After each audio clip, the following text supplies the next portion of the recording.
There's no denying that the Final Fantasy franchise is one of the longest and most loved video game franchises out there. So how great would it be if they took those iconic heroes and villains of said great franchise and pit them against each other in a fighting game? It should be a pretty sweet game, right? But unfortunately, Dissidia Final Fantasy NT is a lackluster and disappointing experience, and here's why. This game.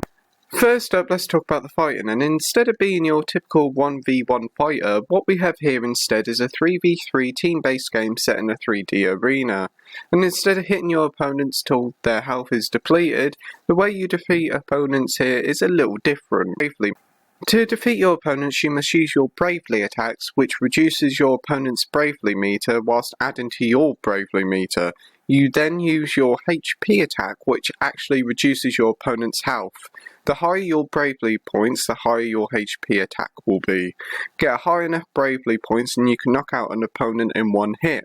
To win the match, you must knock out opponents 3 times. Sometimes there's a crystal that appears on the battlefield, and if you attack it enough, you then get a chance to summon a beast to help you in battle. Depending on the beast you choose, some will buff you and your allies, whilst the others will change the look of the battlefield. The combat here feels really often complex. Most fighters are typically easy and pick up to play, but hard to master these days, but Dissidia feels like you're playing the game, but you never really fully understand how to play. Yes, there are tutorials, but they never really fully explain the true potential of the combat. The tutorials only give you the basic movements and attacks, which is a shame. Now let's talk about the modes on offer here, and unfortunately there isn't really much here to choose from. First up, we have a story mode, which sees all the heroes from the games joining up to fight a new threat.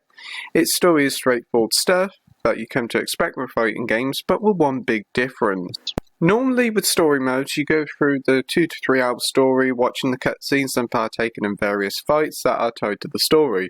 But Dissidia's are pretty different. You still go through the game doing all those things I've told you, but you have to earn and spend a sort of in-game currency to progress to the next chapter.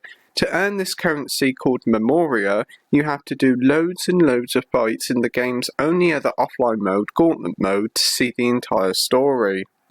This is certainly a unique way to progress through the story, but I think it's a pretty cheap and lazy way to lengthen the story mode for single players to hide the fact that there isn't much content to play.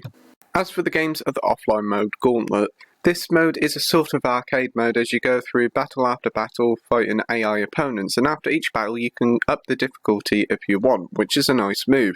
There are multiple different arcades to go through, as some are based on the story mode, which is a nice touch as you'll be spending most of your time here, so it's nice to see that there's a bit of variety. And that is all the modes for single player folks, which is certainly disappointing. Now for the online, which is certainly feels like the game's main selling point, probably as Square sees this as a hot esport property. Anyway, the online sees you and 2 other people versus a team of 3 as you fight frantically to win. Playing online is certainly fun and frantic at times, but the problem is that the waiting times for a match takes so long that I've given up on many occasions.